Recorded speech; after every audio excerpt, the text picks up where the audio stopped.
Now, because God is a good God, and that's what we're looking at, God has good plans for your life, not bad plans. And God wants you to understand those plans. And because he's good, he has promised to guide. The good shepherd doesn't just feed us, he leads us. He doesn't just correct us, he directs us. He guides us. And so this is part of leading, feeding, and meeting our needs, which is what the Good Shepherd does. Now look at the top of your outline, and we're going to start with now the first 3 verses. So let's say it aloud together. Remember, we're trying to memorize this. Let's say it aloud. By the way, it's on either side here at the Lake Forest campus, and many of our campuses have already put this on their walls. Let's read it together. The Lord is my shepherd. I have everything I need. He makes me lie down in green pastures. He leads me beside still waters. He restores my soul. Now, here's the verse we're going to look at this weekend. Read it with me. He leads me in the right paths for his name's sake. As I said, because God is a good God, he promises to guide us. We're not left out on our own. God says, I'm going to give you my guidance. In fact, listen, if you've never felt guided by God, that's a problem.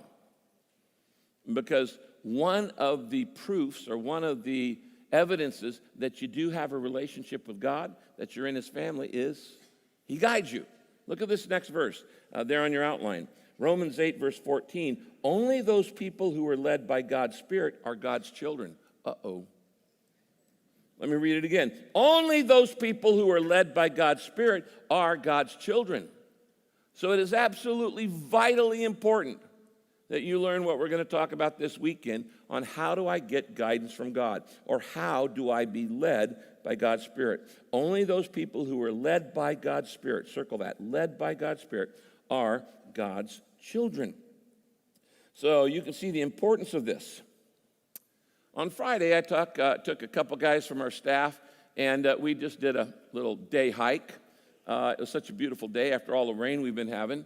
And I noticed that as we were taking this hike, that a hike or a journey or a walk is a composition of both starts and stops. And when you're on a journey, you're not always walking. You stop, you slow down, you look at things, you might pause. And there's some things on a journey of life you have to stop doing, and there's some things you have to start doing. Life is composed of starts and stops. And what I want to do is take that little metaphor today and talk to you about how do you hear God speak to you? How do you learn to get God's will in your life? How do you get God's guidance, whether it's a business decision or a relational decision or a financial or health decision? How do I get God's guidance in my life? How do I be led by God's Spirit? Well, there are some things you need to stop doing in order to do that, and there's some things you need to start doing.